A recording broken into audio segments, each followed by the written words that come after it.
नमस्कार बच्चों, मैं संजय चौहान, आपके अपने खुद के परिवार अर्थात डिस्कवरी स्टडी सर्किल का जो यूट्यूब परिवार आपका अपना परिवार है, आपका अपना संगठन है, आपका अपना प्लेटफॉर्म है, उसमें आपका ही स्वागत करता हूं। ठीक, चलिए बच्चों, आज का जो सेशन है वो संविधान सभा के कुछ एमसीक्यूज हैं, ठीक ना, मल्टी चॉइस क्वेश्चन जो होते हैं, यानी कुछ प्रैक्टिस सेट है, उसके बारे में कुछ चीजें हैं प्रैक्टिस की, कि अब हमने एक नए सेशन की शुरुआत करी है।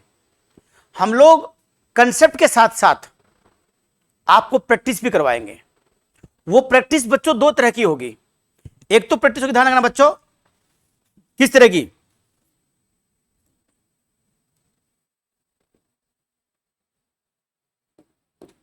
एक तो प्रैक्टिस बच्चों होगी मिसलेनियस, उसमें लगभग 20 क्वेश्चन इतिहास के, भूगोल के, करंट अफेयर्स, स्टैटिक जी के, इन सब के रहेंगे। एक हम लोग प्रैक्टिस लेकर आएंगे इंग्लिश की, एक प्रैक्टिस सेट रहेगा हमारा हिंदी का। प्रतिदिन जिस विद्यार्थी को जो भी सही लगता हो वो उसका अध्ययन कर सकता है। जिन्हें यूपी लेखपाल का देना है वो हिंदी की तरफ झुकेगा, यूपी पैट देना है, यूपी कांस्टेबल देना है, वो हिंदी की तरफ जाएगा। जिनको एनटीपीसी, ग्रुप डी और लेखपाल का जीके, इन सब एग्जाम इसमें जी के आता है, वो सब जीएस वाला पोर्शन पढ़ेंगे। मैथ की क्लास उसी प्रकार चलती रहेगी जिस प्रकार से चल रही है। Advance math plus arithmetic math दोनों की क्लास साथ साथ चल रही है। ठीक है बच्चों, चलिए आज का हम सेशन शुरू करते हैं। आज का जो पहला क्वेश्चन है बच्चों, ध्यान रखिएगा, वो भारत की संविधान सभा गठित करने का आधार क्या था। बच्चों ध्यान रखिएगा, एमसीक्यूज करने का एक तरीका होता है। सबसे पहले क्वेश्चन को ध्यानपूर्वक पढ़े, आंसर उसी में छुपा होता है। भारत की संविधान सभा, एक बात यह होगी, गठित करने का आधार पूछा है, क्या है आधार, क्या था, किसका, संविधान सभा का। यानी जब संविधान सभा बनी तो किस आधार पर बनी थी, कौन सी ऐसी चीज थी, कौन सा ऐसा प्रस्ताव था जिसके ऊपर संविधान सभा की संरचना तय हुई थी। बच्चों कौन सी थी वो था, देखो, क्या वो भारतीय राष्ट्रीय कांग्रेस का प्रस्ताव था क्या? नहीं, इसके प्रस्ताव तो कभी आया ही नहीं। कैबिनेट मिशन प्रस्ताव खुद देखते हैं, कैबिनेट मिशन प्रस्ताव प्लान 1940 जो मार्च में आया था। कब आया था? मार्च 1946 में आया था। बच्चों याद है ना आपको कब आया था ये प्लान? ये मार्च 1946 में आया था। और इस कैबिनेट मिशन प्लान में 3 लोग थे बच्चों। कितने लोग थे? 3 लोग थे। उन तीनों लोगों में आप जानते हैं पैंथिक लॉरेंस जो कि इस मिशन के अध्यक्ष थे, एवी अलेक्जेंडर जो कि एक नौसेना अधिकारी थे, और स्टोफर्ड क्रिप्स, ये तीनों इंग्लैंड के कैबिनेट मंत्री थे। बच्चों ये तीनों आए थे, इसी मिशन, इसी प्लान के आधार पर संविधान सभा का गठन होता। तो आंसर आपका बच्चों बी है। भारतीय स्वतंत्रता अधिनियम 1947, ये जानते हैं, बहुत इंपॉर्टेंट है बच्चों। ये पूछता है कि वो कब पारित हुआ था, कितने दिन में पारित हुआ था। 18 जुलाई 1947 में ब्रिटेन की संसद में यह विधेयक पास हुआ था। याद रहेगी, 1947 में 18 जुलाई को यह पास हुआ था इंग्लैंड की विधानसभा में। चलिए, इसी के तहत भारत को आजादी मिली थी। भारतीय डोमिनिक प्रांतीय राज्य विधानमंडल के प्रस्ताव, नहीं, ये कब का है बच्चों? ये 1919 का है। मॉन्टेग्यू चेम्सफोर्ड जो अधिनियम था, ये उसके तहत आए थे बच्चों। याद रहेगी बात। चलिए, पहले क्वेश्चन में कई क्वेश्चन हो गए आपके।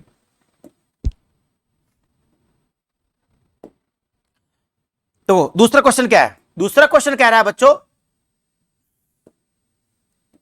भारत की संविधान सभा किसके द्वारा गठित की गई? भारत की संविधान सभा किसके द्वारा गठित की गई? यानी उसी प्रकार का क्वेश्चन आ गया भी, क्या साइमन आयोग द्वारा करी गई थी? नहीं। साइमन आयोग कब आया था? 1928 में आया था। साइमन आयोग का काम क्या था? साइमन आयोग का काम था 1919 में लाए गए Montague Chelmsford Act. Montague Chelmsford Act जो था बच्चों, उसकी समीक्षा करना था। क्या कोई इसमें भारतीय था? नहीं इसमें कोई भारतीय नहीं था। यही इसके विरोध का कारण था। और इसी साइमन आयोग का गो बैक साइमन का नारा सबसे पहले बंबई में लगा था। और इसी साइमन आयोग के ऊपर जब लाहौर में विरोध हो रहा था, उसी समय लाला लाजपत राय पर लाठीचार्ज हुआ और लाला लाजपत राय मारे गए। उसमें तो नहीं मरे, घायल हो गए, और बाद में उनकी मृत्यु हुई, वो शहीद हो गए। उसी का बदला लेने के लिए जानते हैं हम, भगत सिंह, तो चंद्रशेखर आजाद और राजगुरु जैसे लोगों ने, जो क्रांतिकारी थे, भारत की शान थे, भारत की आन थे, भारत की मब्बान थे, उन लोगों ने उसी एसपी की, पुलिस उप अधीक्षक की, सैंडर्स की हत्या लाहौर में ही करी थी कि हमारी छाती में दम है, हम तुम्हें सामने से गोली मारेंगे। और ये भगत सिंह और सब लोगों ने किया था। वो साइमन आयोग के बाद ये हुआ था। ठीक, और आप जानते होंगे साइमन आयोग ने अपनी रिपोर्ट दी और साइमन आयोग की रिपोर्ट के आधार पर ही इंग्लैंड के अंदर 3 गोलमेज सम्मेलन हुए थे। 3 गोलमेज सम्मेलन कहां हुए थे? गोलमेज सम्मेलन बच्चों, 3 गोलमेज सम्मेलन इंग्लैंड में हुए थे। रैमजे मैकडोनाल्ड उस समय वहां के प्रधानमंत्री थे और जॉर्ज पंचम सम्राट थे। और जो सेंट जेम्स पैलेस में ये 3 गोलमेज सम्मेलन हुए थे। दूसरे में महात्मा गांधी राजपूताना जहाज से गए थे और सेंटियाना जहाज से वापस आए थे। याद रहेगी बात। जो दूसरा अधिवेशन था, जो दूसरा गोलमेज सम्मेलन था, महात्मा गांधी के साथ कांग्रेस की अधिकृत प्रतिनिधि एनी बेसेंट थी और सरोजिनी नायडू भी गई थी। भारतीय महिलाओं का जो प्रतिनिधित्व किया था, भारतीय महिलाओं का प्रतिनिधित्व एनी बेसेंट ने किया था। कांग्रेस की तरफ से महात्मा गांधी और सरोजिनी नायडू भी गई थी। बी आर अंबेडकर तीनों में शामिल हुए थे। चलिए, ये बातें हो चुकी है हमारी। क्रिप्स प्रस्ताव 1942 में आया था। क्रिप्स प्रस्ताव के तहत ही इंग्लैंड की सरकार ने पहली बार एक प्रकार से भारत विभाजन को स्वीकार कर लिया था और पाकिस्तान की मांग को अप्रत्यक्ष रूप से स्वीकार कर लिया था। इसी क्रिप्स मिशन के बारे में महात्मा गांधी ने क्या कहा था? Post dated cheque. क्या कहा था? पोस्ट डेटेड चेक की संज्ञा दी थी। पोस्ट डेटेड चेक क्या होता है बच्चों? पोस्ट डेटेड चेक का मतलब होता है कि उत्तर तिथि दिनांकित चेक, बाद में भुनने वाला चेक, कि आज दे दिया और 1 साल बाद भुनेगा, उसे बोलते हैं post dated cheque. Mahatma Gandhi ने कहा था, इसमें बाद में जोड़ा भी था, अगर दिवालिया होते हुए बैंक का पोस्ट डेटेड चेक, यानी वो बैंक जो दिवालिया हो रहा है और हमें 1 साल बाद का दे रहा है। क्रिप्स मिशन में यह कहा था ब्रिटिश सरकार ने कि कांग्रेस हमारा साथ दो युद्ध में और हम तुम्हें युद्ध समाप्त होने के बाद स्वतंत्रता नहीं, अब तुम्हारी संविधान सभा बनाएंगे और कुछ चीजों को छोड़कर, जैसे आपका रक्षा का मामला, वित्त का मामला, रक्षा का मामला, वित्त का मामला और विदेशी मामले को छोड़कर सारे काम भारतीय करेंगे। यह क्रिप्स मिशन की बात थी। और उसमें इंग्लैंड दुनिया में हार रहा था। ये 1942 की बात है, जब वो दुनिया में हार रहा था, तब की बात है। तो कांग्रेस ने इस मिशन को स्वीकार नहीं किया था। माउंटबेटन योजना है ना, संविधान सभा किस द्वारा गठित हुई थी? माउंटबेटन योजना, ये थी माउंटबेटन योजना। ये है इसका आंसर, माउंटबेटन योजना। कैबिनेट, अच्छा नहीं, माउंटबेटन योजना कैबिनेट मिशन। इसका आंसर, सॉरी, इसका आंसर ये नहीं है। इसका आंसर क्या है? कैबिनेट मिशन है। जब भी आपने पीछे माउंटबेटन योजना को तो 3 जून प्लान बोलते हैं। क्या बोलते हैं? 3 जून प्लान। ये बहुत इंपॉर्टेंट बच्चों, ये है इसका आंसर, कैबिनेट मिशन। इसको भारत में संविधान सभा किस द्वारा गठित हुई? Cabinet mission. जो अभी हमने पढ़ा, 3 लोग आए थे भारत में, उनके द्वारा हुई थी। माउंटबेटन योजना 3 जून प्लान बोलते हैं। इसी प्लान के आधार पर भारत का विभाजन हुआ है। ये पूछ चुका है, भारत का विभाजन किस प्लान पे हुआ था? तो याद रखना बच्चों, क्या रखो रात कि 3 जून प्लान या माउंटबेटन योजना के आधार पर, माउंटबेटन योजना के आधार पर भारत का विभाजन हुआ था, हिंदुस्तान का विभाजन हुआ था, जो कि आज तक के इतिहास में भारत की ओर से सबसे बड़ी की गई गलती है। ठीक, तो इस प्लान पर तो भारत का विभाजन हुआ था। क्रिप्स प्रस्ताव ने बता दिए, सेमन आयोग बताया। अब कौन सा? कैबिनेट मिशन के आधार पर संविधान सभा का गठन हुआ था। चलिए बच्चों, अब देखते हैं नेक्स्ट क्वेश्चन।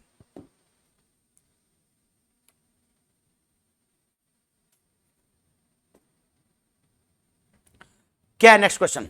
याद रहेगी बात, कौन सा क्वेश्चन है? 1936 में भारतीय राष्ट्रीय कांग्रेस द्वारा संविधान सभा के हुए अधिवेशन में रखी गई थी। ये करेंगे 1936 में। कहां पर? 36 में भारतीय राष्ट्रीय कांग्रेस द्वारा संविधान सभा के, देखो ये क्वेश्चन पूरा नहीं आया, ये देखो आप, संविधान सभा के गठन की मांग कह रहा है। संविधान सभा के गठन की मांग, गठन की मांग पूछ रहा है कि गठन की मांग कब हुई थी बच्चों? 36 में संविधान सभा के गठन की मांग पूछ रहा है। थोड़ा कहता हूं कुछ, ये दिख रहा है आपको? दिख रहा होगा, उम्मीद करता हूं दिख रहा होगा आपको। भारत के संविधान सभा पूछ रहा है, ठीक। 36 में भारतीय संविधान राष्ट्रीय कांग्रेस द्वारा संविधान सभा के गठन है ये बच्चों। क्या है? गठन की मांग कहां हुए अधिवेशन में रखी थी? मैंने बताया था थ्योरी पढ़ाते समय, फैजपुर अधिवेशन में। अध्यक्ष कौन थे बच्चों?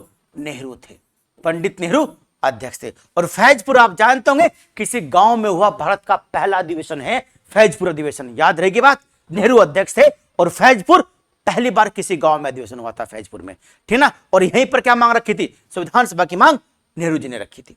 इससे पहले 1934 में, 36 है, 1934 में किसने मांग रखी थी, एमएन रॉय, मानवेंद्र नाथ रॉय। ये एक समाजवादी पार्टी के नेता थे, यानी मार्क्सवादी थे, समाजवादी नहीं मार्क्सवादी थे, और इन्होंने ये मांग रखी थी। पहली औपचारिक मांग करने वाले व्यक्ति एमएन रॉय, मानवेंद्र नाथ रॉय, और यही भारत की कम्युनिस्ट पार्टी से जुड़े हुए व्यक्ति हैं, ठीक ना। इसमें नेहरू ने करी थी फैजपुर में।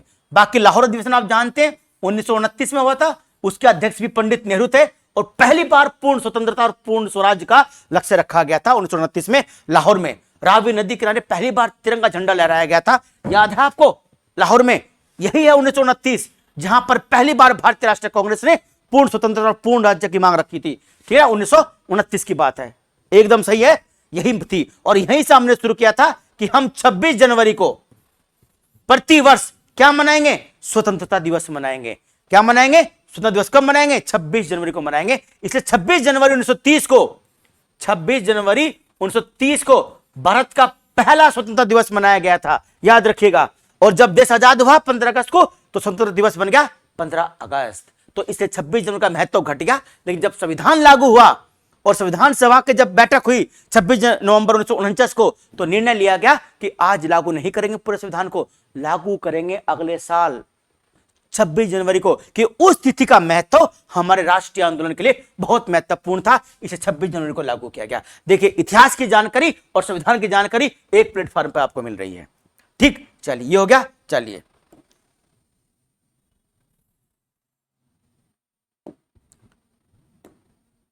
याद रहेगी बात। चौथा अधिवेशन देखते हैं, पेन, दूसरा पेन लेते हैं, हरे वाला। कैबिनेट मिशन,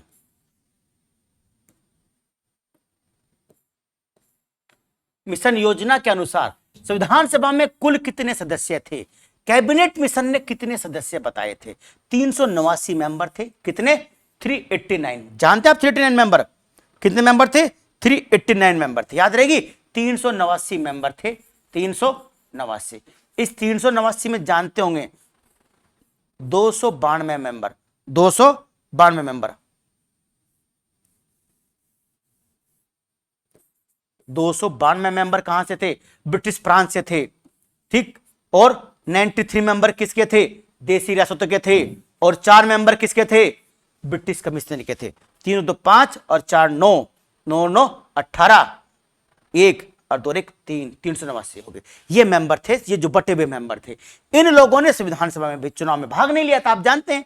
जुलाई अगस्त में संविधान सभा का चुनाव हुआ था, इन्होंने भाग लिया था। ये ब्रिटिश कमिश्नरी थी, तो कुल मिला के 296 सदस्यों का चुनाव हुआ था। और इन 389 में 15 सीटें महिलाओं के लिए आरक्षित थी। जो जीत कर पहुंची थी वो कितनी थी, वो 15 महिलाएं थी। और जब संविधान सभा की अंतिम बैठक हुई, ध्यान रखना, उस समय 8 महिलाओं ने हस्ताक्षर किए थे। तो थी कितनी महिलाएं, 15 महिलाएं थी।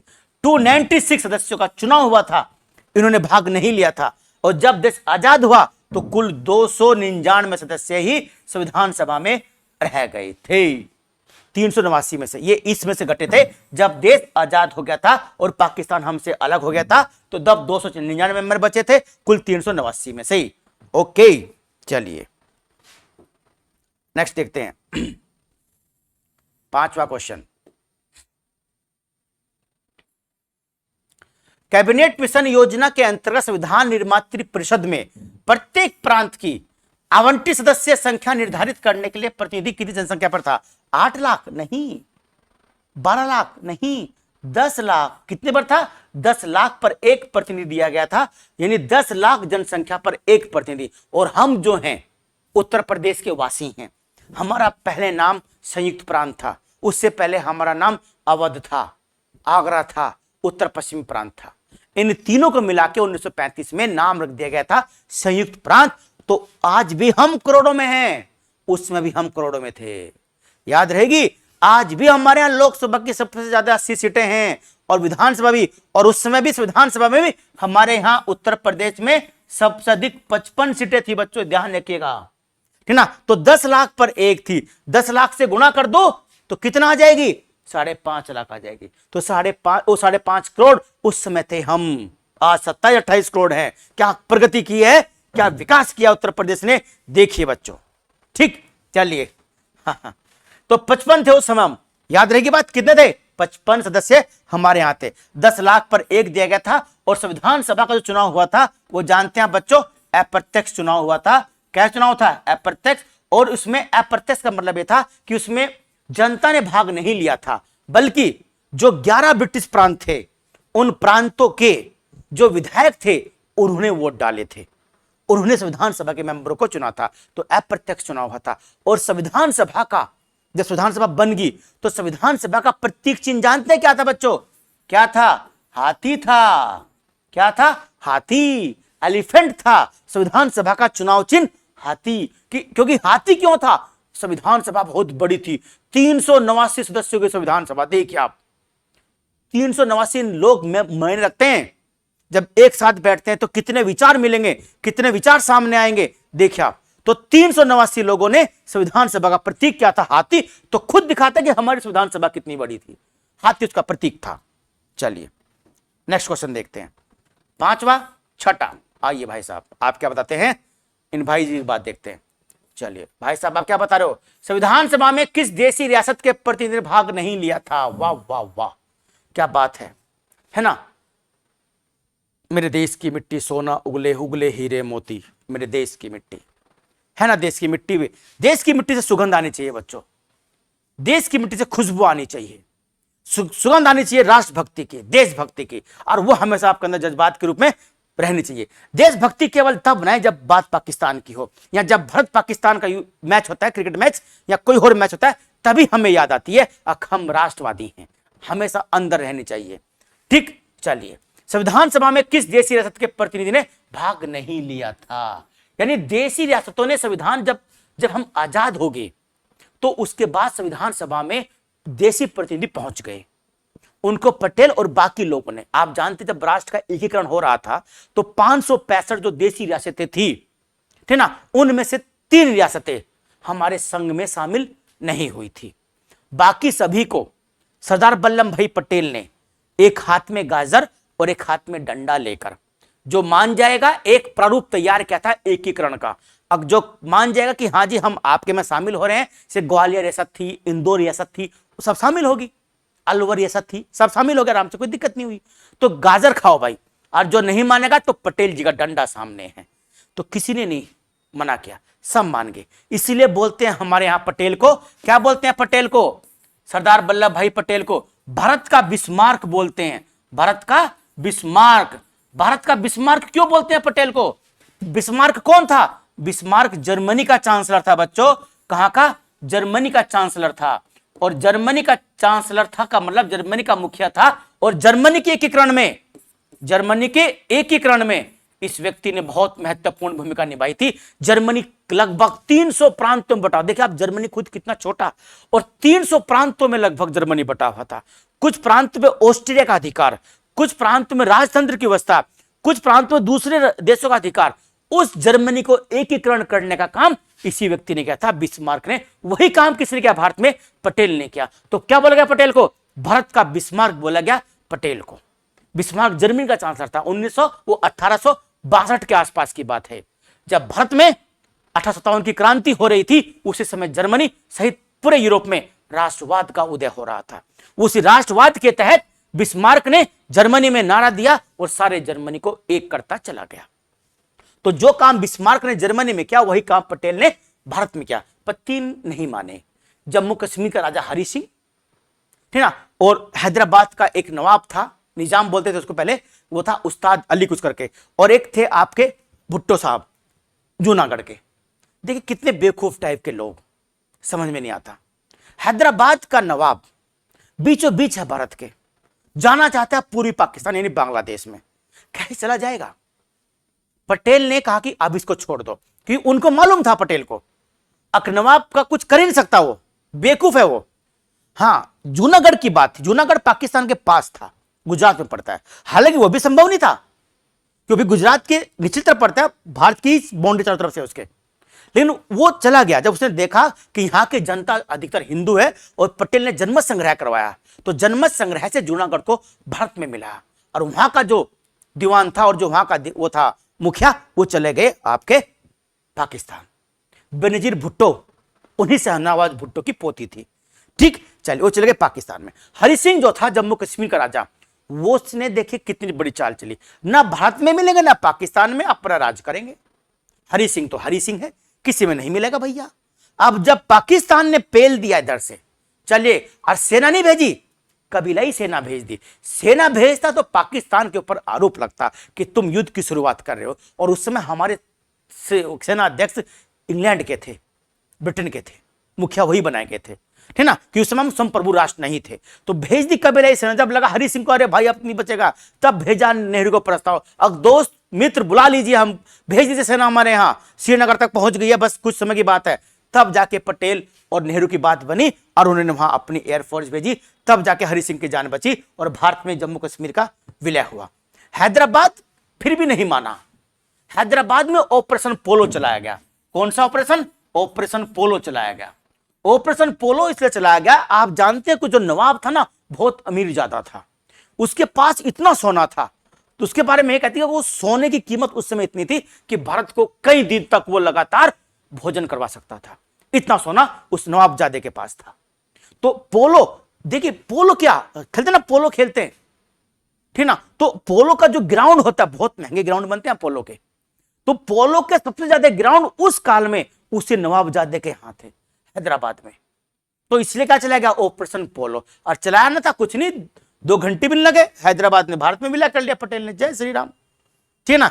बिस्मार्क जर्मनी चांसलर, ये सब याद रखेगा, ठीक ना। तो है किसने ने भाग लिया था इसमें? जूनागढ़ तो जनमत संग्रह से मिल गया था, जो अभी बताया मैंने। कश्मीर हरि सिंह ने खुद विलय कर दिया था। मैसूर भारत का ही अंग था। हैदराबाद विलय तो हुआ, लेकिन हैदराबाद के नवाब ने संविधान सभा में भाग नहीं लिया था। याद रहेगी बात, हैदराबाद के नवाब ने संविधान सभा में भाग नहीं लिया था। और ध्यान रखेगा, जूनागढ़, जम्मू कश्मीर, हैदराबाद में सबसे पहले जम्मू कश्मीर का विलय हुआ, फिर जूनागढ़ का हुआ और सबसे अंत में विलय हैदराबाद का हुआ था। तो हैदराबाद के नवाब ने संविधान सभा में प्रतिनिधि के रूप में भाग नहीं लिया था। इसका आंसर क्या हो गया? हैदराबाद हो गया। चलिए आगे बढ़ते हैं। 7वां क्वेश्चन देखते हैं। 7वां क्वेश्चन क्या है? 7वां क्वेश्चन क्या है? 7वां कह रहा है बी आर अंबेडकर का संविधान सभा में निर्वाचन हुआ था। कहां से निर्वाचन हुआ था? ये पूछ रहा है कहां से निर्वाचन हुआ था, क्वेश्चन मार्क है बाद में। कहां से हुआ था? पश्चिम बंगाल से हुआ था क्या? बी आर अंबेडकर संविधान सभा में चुनाव, ध्यान रखिएगा, पहला चुनाव जो था जब आजाद होने से पहले, बच्चों वो चुनाव ढाका से था। कहां से था? ढाका, जो बांग्लादेश के पूर्वी पाकिस्तान की राजधानी थी। तो उसमें तो भारत बटा नहीं था ना, क्योंकि बात जुलाई 1946 की बात है, जुलाई 1946 की बात है। तो जुलाई 1946 की बात है, तो जुलाई में तो विभाजन हुआ नहीं था भारत का। जब भारत का विभाजन नहीं हुआ था तो उसमें बंगाल, ढाका भारत का ही अंग था, तो ढाका से जीते। लेकिन जब 15 अगस्त 14 अगस्त को पाकिस्तान बन गया और बांग्लादेश पूरी पाकिस्तान बना, तो उस समय ढाका तो चला गया पाकिस्तान में। तो अब क्या करें? अब बी आर अंबेडकर को मुंबई प्रेसिडेंसी से जिताया गया। कहां से? मुंबई प्रेसिडेंसी से जिताया गया, पूना सीट से। किससे बच्चों? पूना सीट से। अब पूना सीट से पहले भी तो कोई व्यक्ति होगा। Yes, M Jayakar. M Jayakar एक हिंदू महासभा के व्यक्ति थे, देखिए, और अंबेडकर साहब के विरोधी थे, समर्थक नहीं थे, लेकिन संविधान सभा में पहुंचाने के लिए, क्योंकि उसमें अंबेडकर साहब के बारे में गांधी ने यह कहा था कि अंबेडकर साहब से ज्यादा बड़ा कोई संविधान विशेषज्ञ, कोई विधि विशेषज्ञ, कोई कानून का जानकार इस समय भारत ही नहीं, भारत छोड़िए दुनिया में नहीं था कोई। तो इसलिए अंबेडकर साहब का संविधान सभा में पहुंचना जरूरी था। तो पूना से एम जयकर ने इस्तीफा दिया, त्यागपत्र दिया और पूना सीट अंबेडकर साहब के लिए छोड़ी। और फिर बी आर अंबेडकर साहब, भीमराव रामजी अंबेडकर साहब संविधान सभा में पहुंचे, है ना। चलिए, और स्वतंत्र भारत के पहले क्या बने थे? विधि मंत्री बने और फिर प्रारूप समिति के अध्यक्ष बने। तो कौन सा? मुंबई, क्योंकि पूना उस समय मुंबई प्रेसिडेंसी का अंग था, ठीक है ना, याद रहेगी बात। चलिए देखते हैं इसको। 8वां क्वेश्चन, संविधान सभा का प्रथम अधिवेशन कहां हुआ था? आसान क्वेश्चन है। प्रथम अधिवेशन से थोड़ा ना, देखो आसान क्वेश्चन है, लेकिन बच्चा घबरा जाता है, गलती कर बैठता है कि पहली बैठक, पहला अधिवेशन अलग अलग है क्या? नहीं भाई, एक ही है।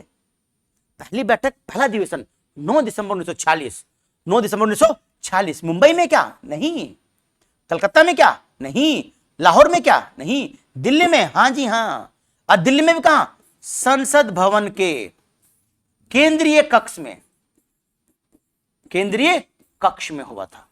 याद रहेगी बात। तो वो जो था ना 9 दिसंबर को 1946 को, वो 9 दिसंबर को प्रथम अधिवेशन ही था। प्रथम बैठक कह लो उसको या प्रथम अधिवेशन कह लो। बैठक अधिवेशन का एक हिस्सा होती है, बैठक अधिवेशन का एक हिस्सा होती है। ठीक, बैठक तो एक दिन की हो सकती है, 2 घंटे हो सकती है, 10 घंटे होते हैं। अधिवेशन लंबा चलता है, ठीक ना। सत्र कह लो या अधिवेशन कह लो। तो संविधान सभा के कुल 11 अधिवेशन हुए जानते हैं आप, और 141 बैठकें हुई हैं। जो 24 जनवरी की बैठक है, जो 24 जनवरी 1950 की जो बैठक है, वो अंतिम बैठक है संविधान सभा की। कुछ लोग उसको बैठक मानते हैं, कुछ लोग उसको अधिवेशन मानते हैं। एक ही दिन था तो कुछ को हम अधिवेशन कहेंगे, तो हमारे 12 अधिवेशन हुए। कितने? 12। और अगर बैठक की बात करेंगे तो बैठक कितनी हुई? 141 हुई, ठीक ना। तो ये चीजें होती हैं आपको, तो ये चीजें मैंने आपको बता दी। देखिए, एक क्वेश्चन से कितने क्वेश्चन बनते हैं, प्रैक्टिस करने का यही तो आनंद है, ठीक ना। लेकिन आपको साथ साथ ये क्वेश्चन लिखते रहना है अपने एग्जाम के लिए, बहुत इंपॉर्टेंट क्वेश्चन है। ठीक, चलिए नेक्स्ट देखते हैं। 9वां क्वेश्चन क्या कह रहा है?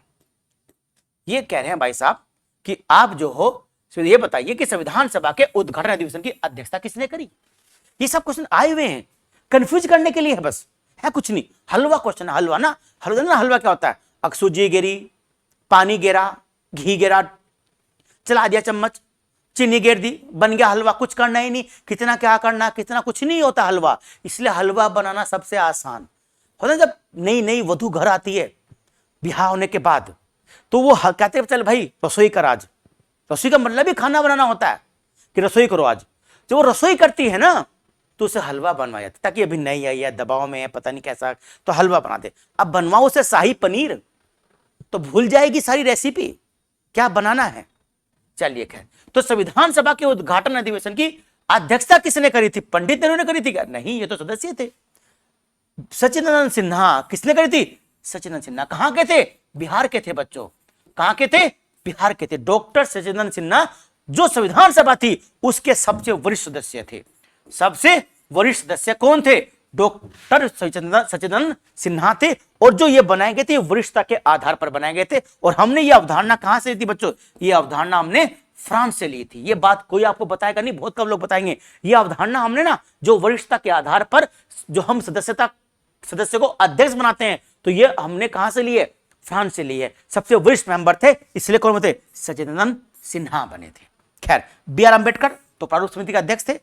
सी राजा गोपालाचार्य ये विधानसभा के मेंबर थे, दूसरे वाले। ठीक, चलिए अब देखते हैं 9 के बाद 10वां क्वेश्चन क्या कह रहा है। 10वां क्वेश्चन, 10वां क्वेश्चन कह रहा है बच्चों, ये लिखे देखिए अपन, वेरी गुड। क्या कह रहा है? संविधान सभा का पहला सत्र हुआ था, वही चीज पूछ रहा है। 16 अगस्त को शुरू हुआ था क्या? नहीं। 26 जनवरी 1948 को हुआ था क्या? नहीं। 9 दिसंबर 1946 को हुआ था क्या? 26 नवंबर को? 9 दिसंबर 1946 अभी बताया मैंने आपको। कब हुआ था? 9 दिसंबर 1946 को पहली बैठक, पहला सत्र, सब यही है बच्चों। 26 नवंबर 1946 नहीं, 9 दिसंबर 1946 को हुआ था। और अंतिम अगर हम सत्र की बात करें तो बच्चों को 14 नवंबर 1949 से 26 नवंबर 1949 को अंतिम सत्र है। वो कौन सा है? वो 14 नवंबर से लेकर कब तक है? 26 नवंबर तक बच्चों, याद रहेगी। 26 नवंबर 1949 ये याद रखिए आप। 14 नवंबर 1949 से 26 नवंबर 1949 तक भारत का जो अंतिम अधिवेशन होता संविधान सभा का। इस अधिवेशन में जानते हैं संविधान सभा ने संविधान बन लिया था और संविधान को अंगीकृत कर लिया था, अधिनियमित कर दिया था और आत्मर्पित कर दिया था। और इसी दिन अनुच्छेद 393 और 394 में संविधान का नाम कि भारत का संविधान लागू होने की तिथि मिति मार्ग शीर्ष विक्रमी संवत 2006, ये मैंने अपने प्रस्तावना में बताया आपको। मिति मार्ग शीर्ष विक्रमी संवत 2006 और शुक्ल सप्तमी उस दिन तिथि थी। शुक्ल मतलब पक्ष था, पता ना जिस दिन रोशनी होती है तो शुक्ल पक्ष था और तिथि 7 थी और मंगसर का महीना था और विक्रमी संवत 2006 था, ये बात थी। तो ये तिथि 394 और 393 में नाम है, भारत का संविधान है ना, संक्षिप्त नाम है। चलिए ये आपका हो गया आपके संविधान सभा के 10 क्वेश्चन। धीरे धीरे हम क्वेश्चन को बढ़ाएंगे, आज 10 ही रखिए। एक समय ऐसा आएगा जब फटाफट आपको मैं 10 नहीं 100 क्वेश्चन एक साथ करूंगा, और जिस दिन मैंने 100 करवा दिए, कोई पेपर दो आप, अगर आपको उस पेपर में वो क्वेश्चन नहीं मिले तो नाम बदल दीजिएगा। वनडे एग्जाम के क्वेश्चन, जहां तक पीसीएस की बात है, आईएएस की बात है, कंसेप्ट यहां बोर्ड पर जरूर बताया जाएगा। और जो मैं बोर्ड पर बताता हूं ना, वो ज्यादा इंपॉर्टेंट होता है। बस ये क्वेश्चन तो मैं बताऊं बहाना होते हैं ताकि आपको इनसे जोड़ा जा सके। बाकी तो बताना कंसेप्ट होता है, सारा उद्देश्य बताना तो कंसेप्ट बताना है, ठीक है ना बच्चों। तो इसके साथ आपको मैंने कई चीजें बता दी हैं, इन चीजों को आप रोक रोक कर वीडियो को नोट करते जाइए, बहुत इंपॉर्टेंट चीजें हैं बच्चों, ठीक है। चलिए देखो, ये पहला प्रैक्टिस सेट है, इसलिए आप इसको शेयर करें, लाइक करें, और हो सके तो अपने स्टेटस पर हमारी वीडियो का लिंक जरूर शेयर करें, ठीक है बच्चों। अगर आप वीडियो पर स्टेटस, अपने स्टेटस पर आप हमारा लिंक शेयर करेंगे तो बहुत बच्चों को इसका लाभ होगा, ठीक है ना। ये काम आप जरूर करिए, अपना 1 मिनट हमें दीजिए, अपने स्टेटस पर इस वीडियो का जो लिंक है उसको शेयर कीजिए, ठीक है बच्चों। जय हिंद, जय भारत।